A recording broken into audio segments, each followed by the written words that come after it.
반갑습니다. 예, 오늘은 불국사 강의 세 번째로 해서 자, 첫 시간은 불국사에서 부처불자, 나라국자, 그 다음에 절사자에 대해 살펴봤고, 두 번째 강의는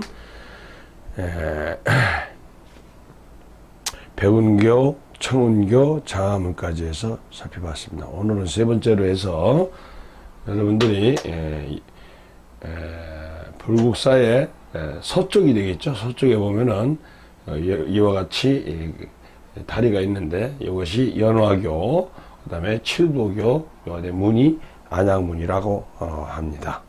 그래서 한자로 써보면은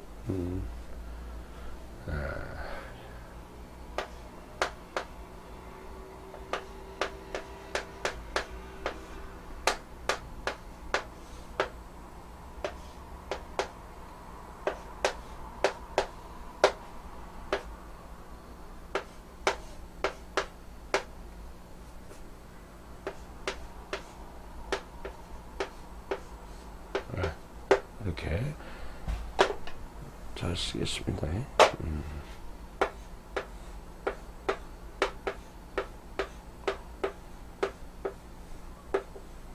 연화교 해서 이렇게 쓸 수가 있고, 그 다음에 이것은 칠보교, 연꽃이 피어 있는 그런 문양이, 이 안에 연꽃 문양이 전부 다 들어 있습니다. 그저 바닥에 계단 돌에 보면. 그래서 연화교라고 하고, 요것을 칠보교라고 하는데, 칠보교를 한자로 써보면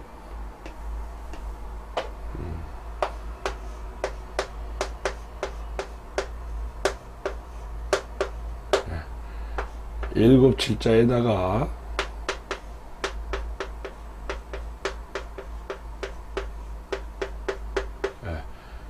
이렇게 칠보교라고 쓸 수가 있고, 그 다음에 저기에는 편안한 한자에다가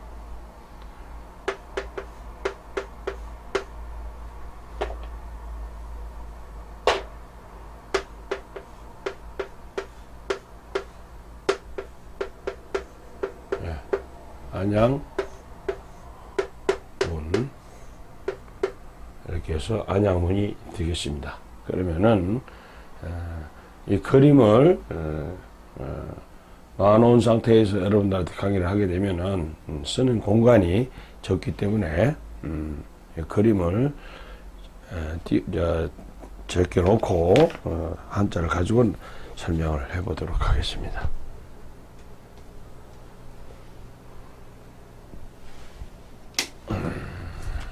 자, 그러면은 본격적으로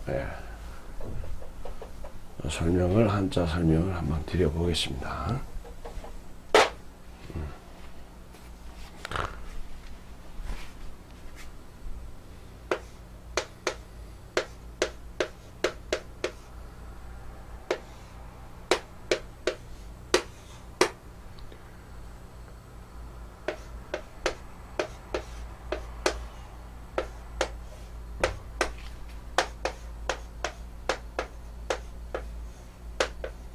자, 연화교인데 이 연자를 살펴보면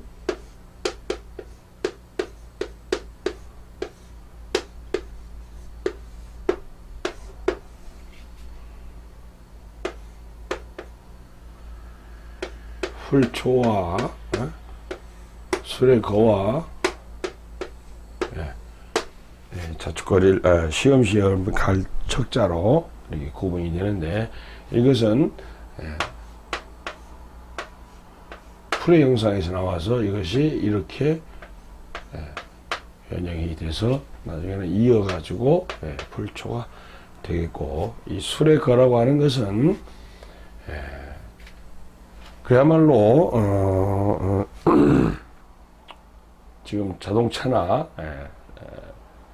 마차가 끄는 수레인데, 이 수레 거자는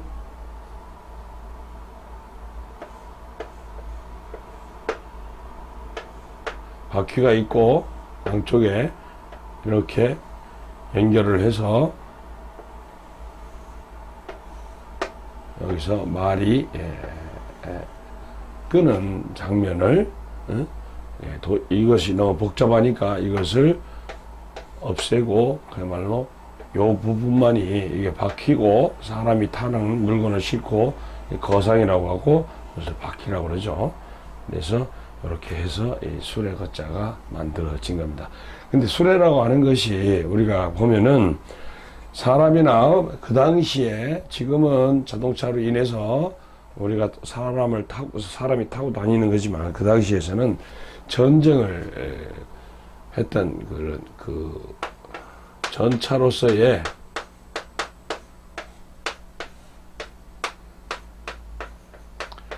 서양 영화에 보면 배너가 나오죠. 배너 전차 그야말로 여기도 싸움 전차인데 들어가고 그 다음에 군사 군자도 봤을 때 군사 군자에 이게 들어간다 보면은 전차로서의 역할을 했던 그런 적이지 목적은 사람이 사람을 타고 다니고 하는 운송수단으로 쓰였던 것이 아닙니다.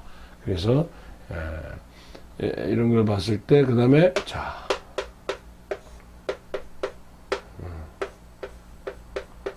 어떤 부분은 안일 배자가 안일 비자가 음의 역할을 하고 이것이 뜻을 역할을 하는데 이게 무리 배자가 되겠죠. 무리 배. 이것이 무슨 뜻이냐면은 이 전차가 한 대가 가는 것이 아니고 여러 대가 함께 무리지어서 간다 해서 무리배가 된 겁니다. 이것도 역시 해서 이것이 이제 그러면은 이 글자를 봤을 때 이게 이따을 연인데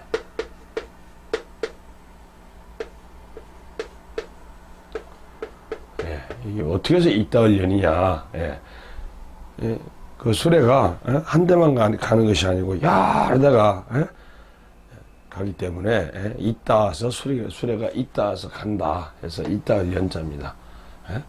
여기 요것을 풀어드리면은 요것이 자 사거리에서 나온 글입니다. 사거리 이것이 사거리인데 이것을 이렇게 표현하고 해서 이렇게 나오고 그 다음에 이것이 이렇게 표현해서 단일 행자가 되겠죠. 사거리를 다닌다. 근데 이것은 어떤 형식이냐? 자 보십시다. 이것이 뭐 두인변 하는데 두인변은 안 돼. 그 잘못된 표현이니까 앞으로는 하지 마시고 이것이 길을 나타내지 않습니까? 이렇게 해서 길을 나타내는데 길을 어떻게 해요? 사람이 갈 거 아닙니까? 사람 발지자가 이렇게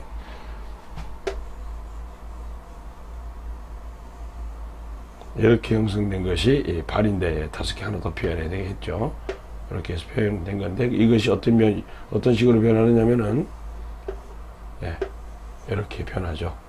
요것이 요 부분이 이렇게 되고 요건 내려오고 요 부분이 내려오고 이렇게 돼서 발지자가 된 거라고 앞 강의에서도 언급을 드린 것 같습니다. 그래서 요것이 뭐냐?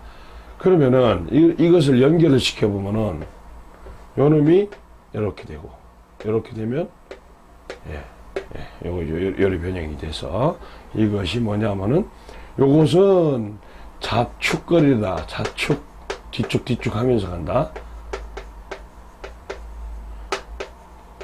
척자고 요것은 정신명칭이 쉬엄 갈 착자 원래는 척이었는데 착자로 변하죠. 그래서 이것도 이제 복잡하다 보니까 이렇게 쓰는 것이 복잡하다 보니까 이것이 어떻게 변형이 되냐면 이거 점으로 변하고 이렇게 변형이 돼서 이것이 책받침이라고 하죠. 자축거리 쉬엄 갈착 되겠습니다. 그래서 이것이 음의 역할을 하고 여기서는 이것이 음의 역할을 하고 뜻은 여기 있습니다. 이것이 뭐냐면은 풀초를 붙여서 이게 연꽃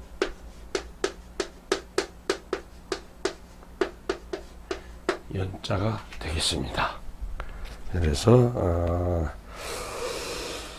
자, 여기에서는 이 수레거자가 조금 설명이 좀 부족했는 것 같은데, 뭐냐면은, 저 수레가 들어가는 것이, 자, 수레거자를 집어넣게 되면은, 예. 예. 이것이 곧집고자인데, 무기고 할 때, 여기 무기고입니다. 무기고 할 때 들어가고, 그 다음에 수레가 들어가는 것이, 이 언덕부가 들어가게 되면은, 예. 수레가 언덕에 이렇게 진을 친다 해서, 이제 진자죠. 예. 그 다음에, 예, 이 수레거가 3개가 있다면, 수레 세대가, 이 세대는 많은 것을 표현을 하는데, 이것이 뭐냐면은, 울릴 괭자입니다. 울릴 괭. 수레가 많이 지나가는 소리를 이렇게 해서 3개로 표현을 해서 울릴 괭 됩니다. 그래서 무기고 곧짚고 전차로서 네.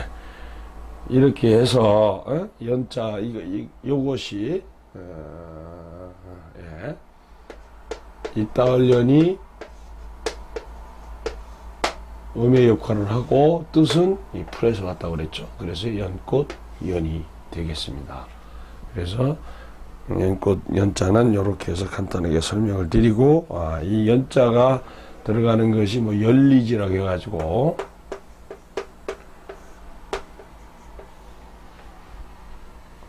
열리지. 예.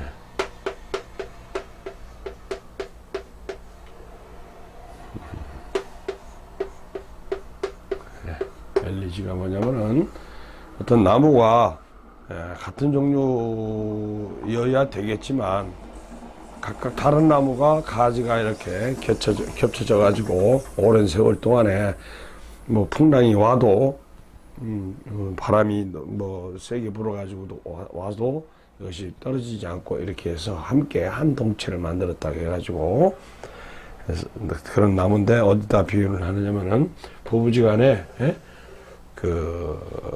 화목한 것을, 금슬이 좋은 것을 이렇게 열리지라고도 표현을 하고, 또 한 말로는 비익조라고도 표현을 하겠죠. 비익조라는 새는 날개가 한쪽밖에 없답니다. 그래서 쌍을 이루어야만 날아갈 수 있다는 상상의 동물인데, 열리지 및 비익조로 표현을 할 수가 있는 그런 단어를 참고적으로 좀 알아두시고, 이 연꽃에 대해서, 어차피 그 연꽃 연자인데, 연꽃에 대해서 좀 더 설명을 드리면, 연꽃에는 그 목련, 그 다음에 뭐 수련, 연꽃이 연근 뭐 이런 말이 있는데,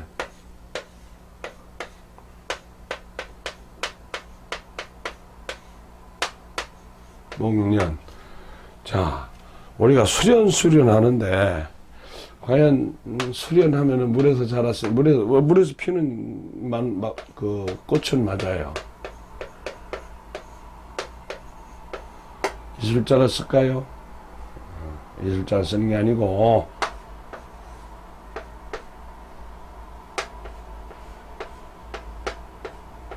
네. 하나, 둘, 셋, 넷. 수련.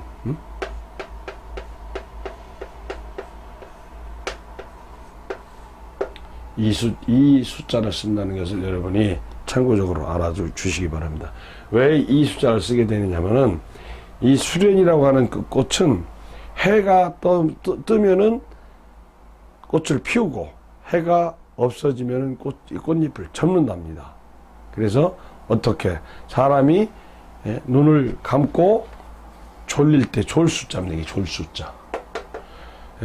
사람이 눈을 감고 자는 듯이 햇빛이 오면은 뜨고 해가 없으면은 감는다 해서 이 숫자를 쓴다고 하니까, 참고적으로 저도 이때에 수련으로 알고 있었는데, 공부를 하다 보니까 졸숫자를 써서 수련이라고 한다고 하니까 여러분들 꼭 참고하셔야 될 것 같고, 목련은 뭐 나무에 피르는 꽃이겠고, 이것은 아마 저는 보지는 못했어요. 그 다음에 백년, 예? 흰 연꽃. 그 다음에 그러니까 연꽃의 뿌리가 연근이겠죠. 우리가 식용으로도 많이 먹죠. 연근. 이렇게 연근해서 연근하면 우리가 식용으로도 많이 먹고 하죠. 자, 이렇게 해서 연꽃 연자는 관련된 글자하고 좀 알아봤어요. 그 다음에 저 화할 화자인데 꽃 화자죠. 꽃 화자.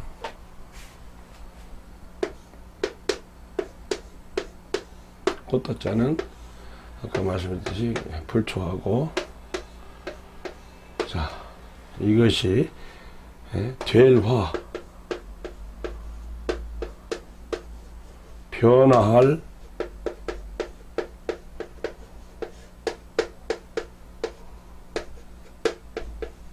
화자 하는데 이걸 빼내고 화할 화로 여러분들이 아마 사전상에도 이렇게 나올 거라고 생각을 하는데, 이것은 사람이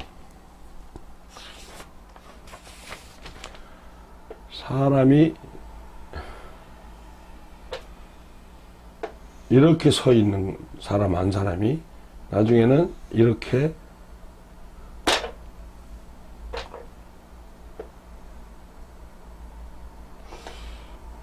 곡선이 이렇게 잘 안 그려지나. 네.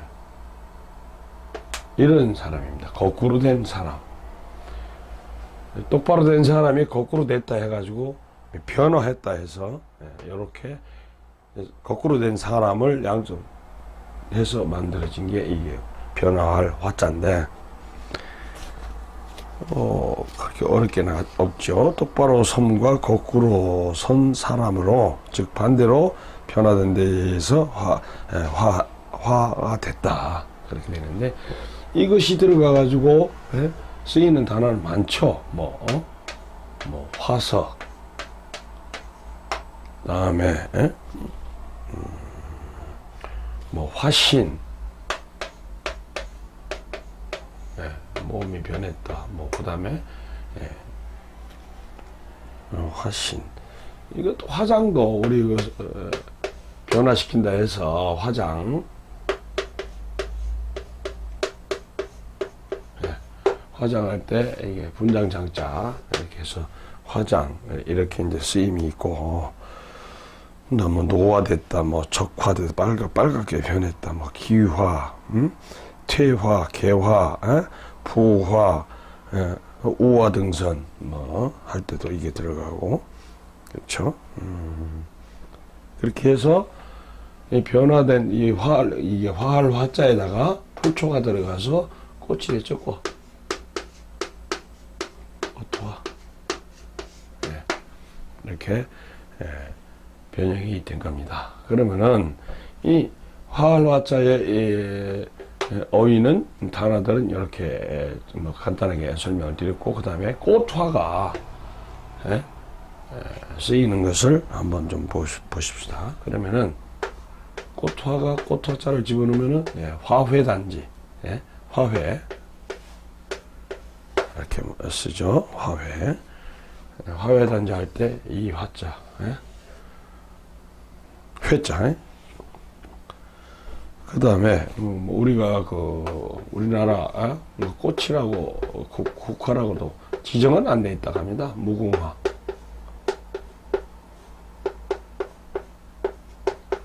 무궁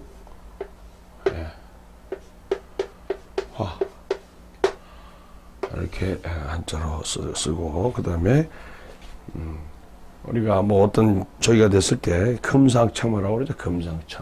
금상첨화 할 때 금자를 어떤 금자를 쓰느냐, 금강산 할 때도 이 금자를 씁니다. 어떤 비단금자를 쓰죠. 비단금자.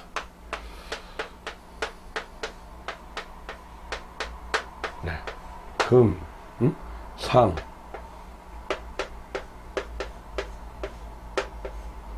첨,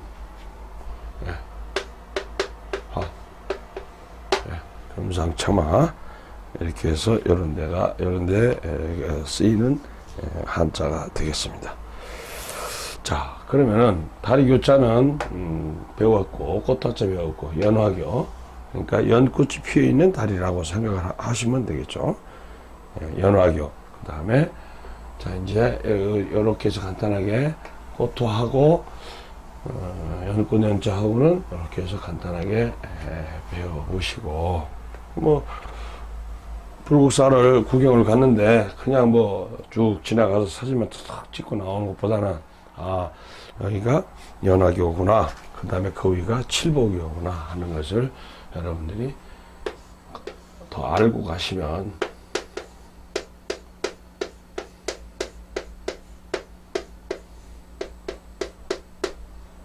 같은 칠보교. 칠자에 대해서 여러분들한테 이제 이렇게 설명을 좀 드려야 되겠는데, 이 칠자는 숫자를 어떻게 표현하기가 1, 2, 3 정도까지는 나무를 1개 놓고 2개 놓고 3개 놓는데 뭐 표현하는데 문제가 없는데, 벌써 4개만 돼도 좀 표현하기가 힘들고 5개도 힘들고 더군다나 6개, 7개 이렇게 표현하기가 힘들잖아요. 그래서 이것이 어떻게 변형이 되느냐면은 사방을 나타내는, 동서남북을 나타내는 형국으로 이렇게 해서 이렇게 해서 사자로 사용을 하고, 그 다음에 오자는 옛날에는 이런 형식으로 해서 오자를 만들어서 쓰다가 이것이 이렇게 정형화되고, 육자는 지배 형상입니다. 지배 형상. 이거 빠졌으니까 이렇게 해서 지배 형상으로 해서 육자였고, 칠자는 처음에는 이렇게 칠자를 표현을 했었다고 합니다. 그런데 이것이 십자로 이 10에 10개하고 혼선이 오니까 이것을 구분해서 이렇게 현재 칠자로 사용을 하고 있죠. 칠자는 이렇게 해서 설명이 되고,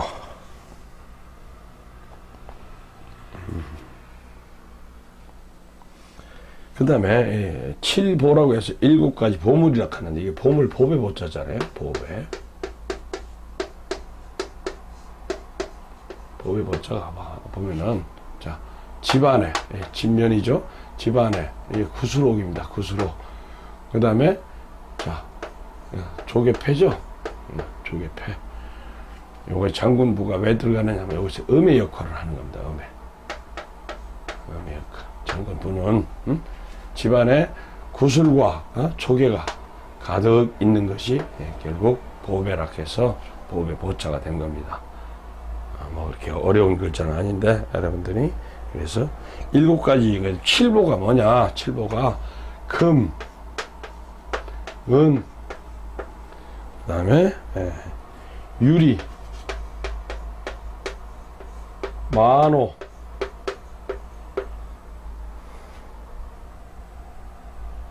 거라는 거 있고, 산호라고 있고, 하나, 둘, 셋, 넷, 다섯, 6 아닙니까? 하나가 뭐냐? 하나가 이 팔이라고 하는 팔이,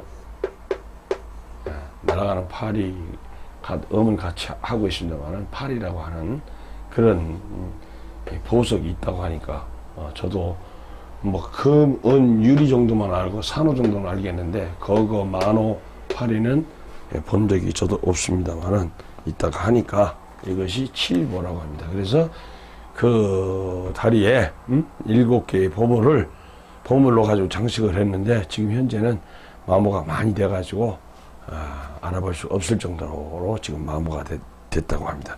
오랜 풍랑에 견디지 못했겠죠. 그 다음에 이 시 중에 칠보시라고 하는 그 시인데, 7글자로만 7번의 발자국을 띌 동안에 시를 지어내라 해서 칠보시인데, 칠보 시죠. 시 아니래. 시. 이것은 삼국시대 때 조조의 아들 조조가 그 자식한테 물려줬는데 누구한테 줬는데 조비한테 세자들인가 그렇죠. 조비한테 그 물려줬는데 나라를 그 밑에 동생이라고 하는 조식이라고 하는 문제가 아주 뛰어나는데 그 권력 앞에는 형제지간도 필요 없지 않습니까?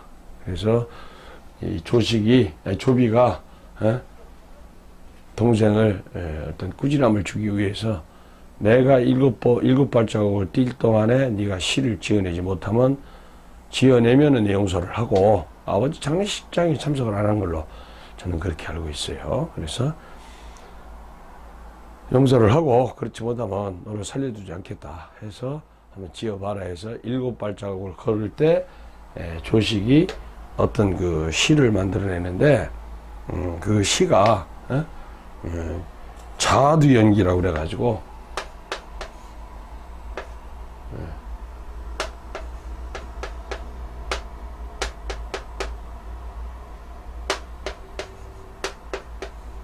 공두자죠.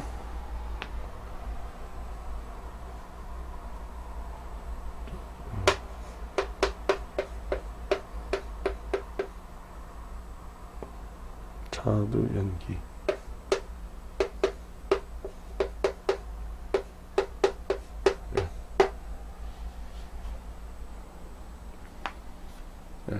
콩깍지가 콩에 이렇게 있으면 여기에 뭐 4개인가 5개가 뭐 있는 거 있겠죠. 이게 그리고 같은 몸 안에서 나왔는데 잡곡끼리 그 콩끼리 싸운다 해서 이게 살물자자인데 해서 콩을 한 솥에다 넣고 삶으면은 티각티각 할 거 아닙니까? 그래서 자두연기 라는 그 사자성어가 이 기자를 잘못 썼네요. 이게 콩깍지 기자입니다. 콩깍지 기자. 콩깍지 기자를 이렇게 씁니다. 기. 그래서 자두연기 해서 이렇게 해서 사자성어가 있으니까 또 알아두시면 뭐 큰 도움이 되겠죠. 그 다음에 이 칠자가 음의 역할을 하는 글자를 좀 살펴보도록 하십시다. 그래서 우리는 한자를 하나를 배움으로 인해서 그것이 음의 역할을 하는 그 글자들을 살피게 되면은 관련 한자가 머릿속에 쉽게 들어오죠. 자, 이것이 이제 어떤 데 쓰느냐면 칠성당, 어디 이제 교회 사찰 같은 데 가다 보면은 그 뒷부분에 가면 산신각, 그 다음에 산신각에 들어가면은 삼성각이라고 합니다. 삼성각, 삼성성, 별성자, 삼성각 이것은 삼성각.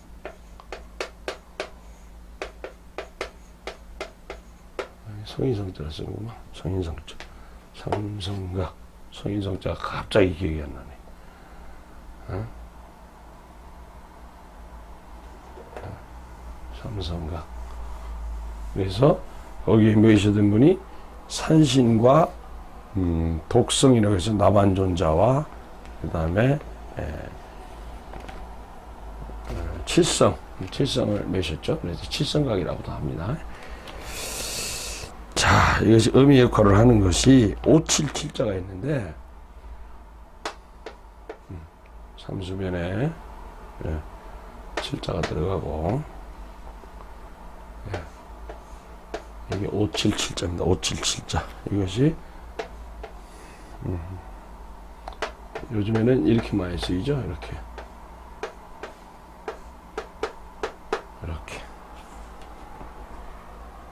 그 다음에 이것이 뭐냐면은 57이라고 하는 것이 이렇게 나무가 이렇게 있고 나무가 이렇게 있는데 여기다 흠집을 냅니다. 밑에 떨어지는 부분인데 이렇게 해서 이게 흠집을 낸 겁니다. 실제로는 이게 여기가 나무 목자가 아니고 이 밑에 것이 나무 목자입니다. 이것은 흠집을 낸 형국입니다. 온나무에 온나무에 이 흠집을 내야 진이 밑으로 떨어진다. 이게 뭐 물이죠. 진해. 그래서 이렇게 썼는데 이렇게 삼수변에 이 칠자를 이렇게 해서 쓰는 겁니다. 요 부분 뭐 해서 577자. 요즘엔 이렇게 많이 쓰죠.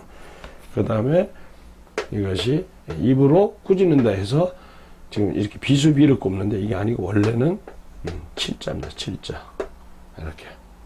이게 꾸짖을 칠자인데 이렇게 많이 쓰죠. 비수비로 알고 있는데 원래는 칠자입니다. 여러분들이 참고적으로 알아주시고 끊을 절자도 이렇게 해서 이렇게 끊을 절.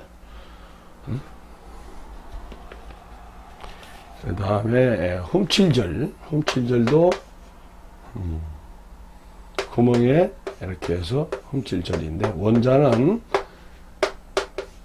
구멍에서 분별할 변에 꼭 탱크 같이 생긴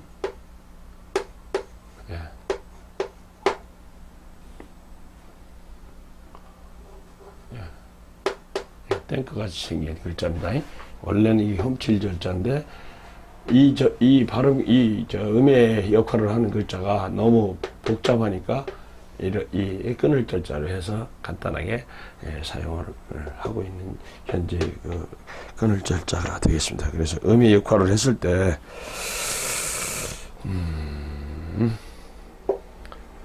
이렇게 해서 7이라고 하는 것이 끊을 절자에도 음의 역할을 하고 577자에도 요 음의 역할을 하고 꾸짖을 절자에도 비수비자가 아니고 7칠자가 음의 역할을 한다는 것을 알아두시면은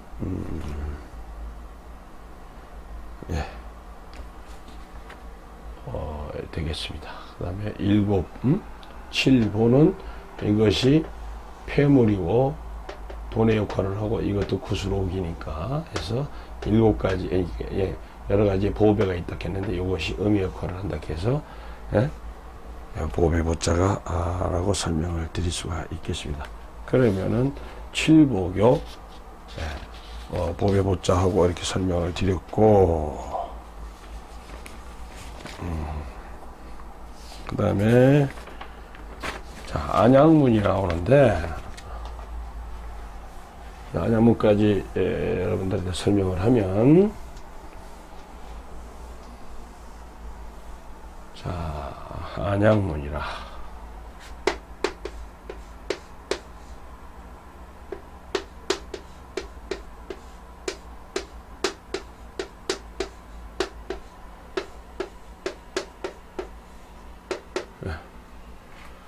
자 안양 이 편안한 안자 뒷면에 여자분이 있죠. 여자분이 있는데 이건 뒷면이니까 뭐 뒷면에 대해서는 뭐 집가 집실 뭐 많이 있습니다만은 집가 집실 뭐 여러 가지가 많이 있죠. 그 다음에 이 여자는 뭐냐 여자분이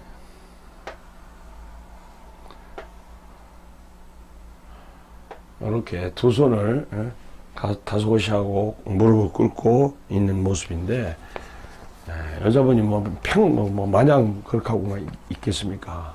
그것은 옛날에 남자는 밖에서 생활을 해서 식을 먹는 것을 조달을 했고 여자분은 안에서 옷을 입는 것을 해결을 해야만 됐습니다. 그래서 이것이 뭐냐면은 제가 생각으로는 배틀에 앉아가지고 있는 모습.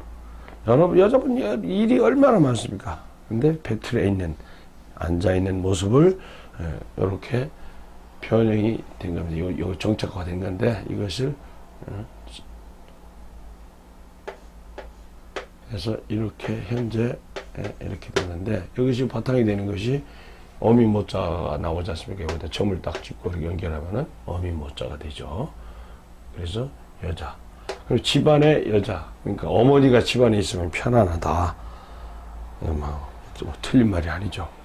근데 또 한 가지는 여자라고 하는 것이 그 당시에는 모계 사회가 되다 보니까 모계 사회.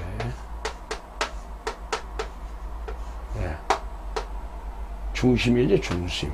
여자분이 중심. 그러면은 여자분이 셋이 있으니까 뭐 간사하다? 말을 많이 지키니까 간사하다. 그것이 아니고, 중심이 서지를 않으니까 간사할 수밖에 없다. 이렇게 설명을 하시는 게 알아두는 것이 아마 나중에 깊이 들어가다 보면 여자분들이 여기는 계집 여자는 중심이라는 뜻이 많이 있어요. 그 다음에 그러면은 이게 뭐냐면은 갑자기 생각이 안 나는데. 그리고 이 여자분이 들어가는 글자가 좀 북의 사회에 와가지고는 여자분을 특히 조선시대 때 그래서 남전여비라고 그래가지고 여자를 많이 하대하는 홀대하는 그런 얘기이기 때문에 여자분이 들어가면 방해할 방자라든가 뭐 간사할 간자라든가 이렇게 나쁘게 좀 설명이 되니까 좀 여자분들께서는 조금 저기 할 겁니다. 그다음에 이제 이제 좀 편안한 한자가 집안에 이제 편안한 한자가 의미 역할을 하면서 변형이 되는 글자를 조금 알아보십시다. 자,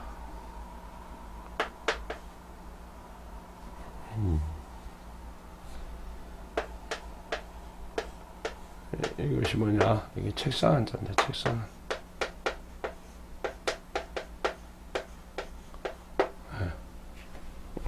책상.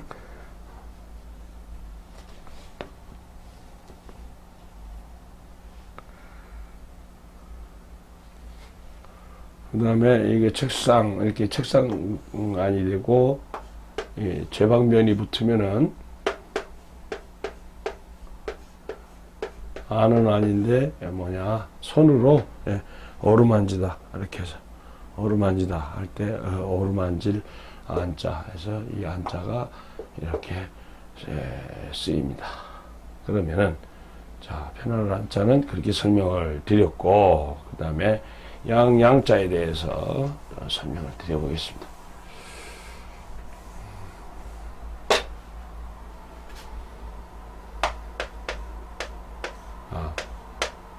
자,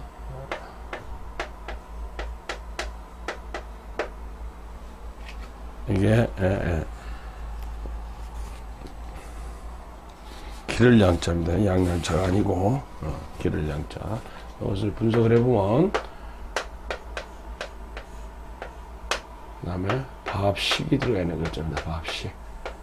그 다음에 양양, 이것은 뭐냐면, 이렇게 해서, 이게 양양자죠. 양의 모습이, 이렇게 됐는데,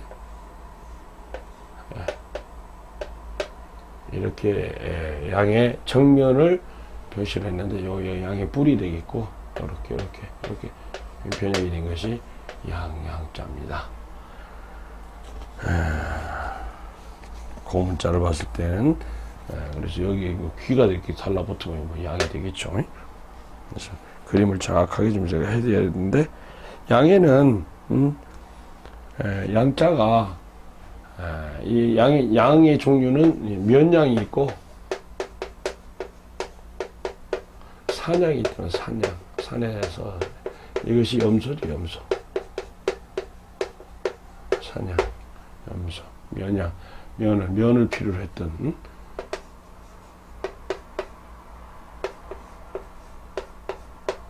면양.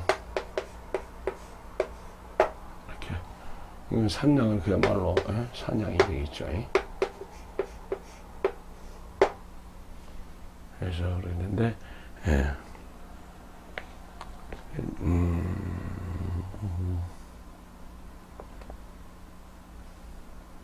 양은 이게 좀 깨끗한 동물이라고 그래가지고 이 양은 희생으로 많이 쓰였다고 합니다. 이게 동양 쪽에서는 소를 희생양으로 썼는데 서양 쪽에서는 저 양을 쓰는데 여기서 희생 희자가 이렇게 형성이 되죠. 이렇게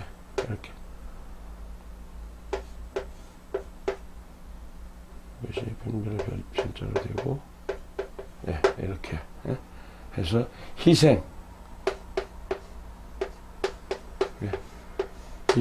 희생양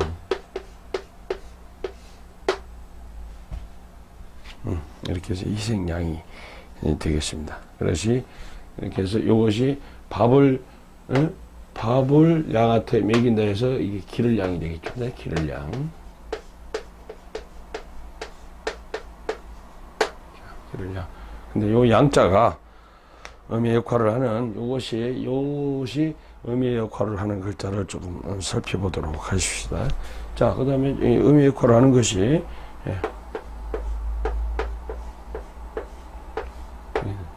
바다양이죠. 바다. 근데 우리가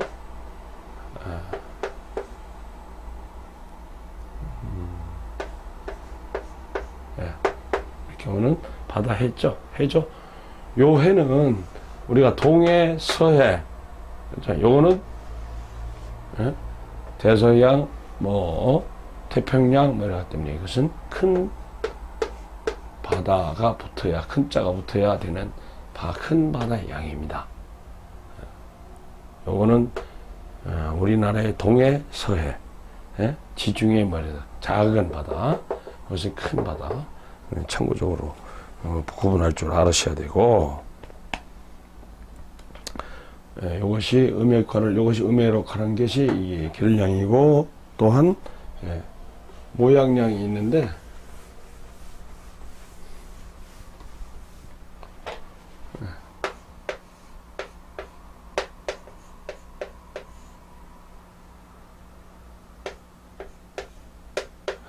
이것이 있는데 모양양이죠. 근데 이것을 풀어 보면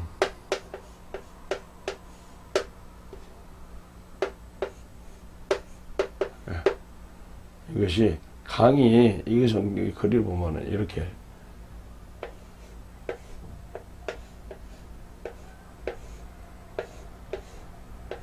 이런 형식입니다. 큰 강에 이 지류가 있는 모습. 이것이 길게 흐른다. 길영자죠. 길영자인데 이것이 어떻게 변하냐면은 이것이 이제 그러니까 긴 강 양자입니다. 긴 강 양자. 이것이 문수로 변한 것뿐입니다. 그래서 이것이 모양양.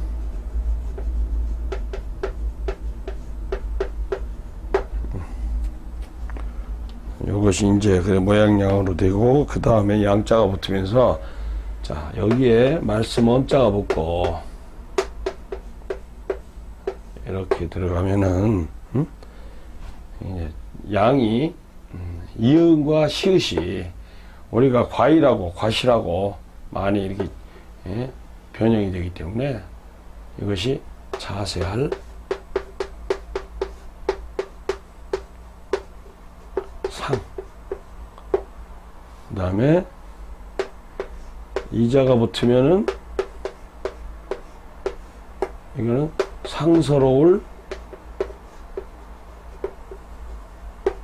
상. 이것이 뭐냐? 이것은 재탁 모양에서 나온 거죠. 재탁 모양에 어떤 재물을 얹어 놓은 상태. 이것이 뭐냐면은 보일신데, 이게 들어가게 되면 전부 제사하고 관련이 있죠. 신하고 관련이 있고. 그래서 이렇게 해서 상스럽다. 그래서 이것은 자세할 상. 일단 큰 바다 양자가 들어가서 의미 역할을 하고, 길을 양으로 줘야 돼. 그러면은 안양문, 문자놀이 배웠고. 자, 그러면은 전체적으로 우리가 따져본다면, 연꽃이 피어있는 다리를 건너서 7개의 보석이 있고, 거기가 그 문을 통과를 하게 되면은 마음이 편안해진다. 결국 거기는 극락세계죠. 자, 보시면은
자, 보십시다. 요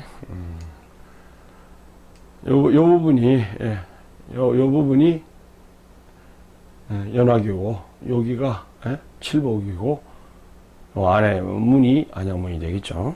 그러면은 또 한번 보십시다.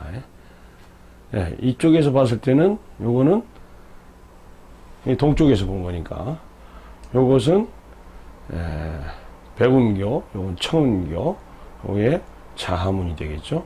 요것은 홍예라고 합니다. 홍예.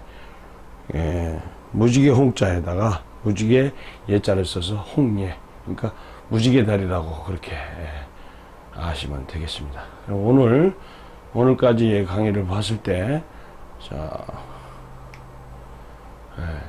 여기까지 마치게 되면은, 앞에 연못에서 여러분들이 가가지고, 연못, 옛날에 연못 있던 자리에 여러분들이 제일 저기서 보는 그 장면이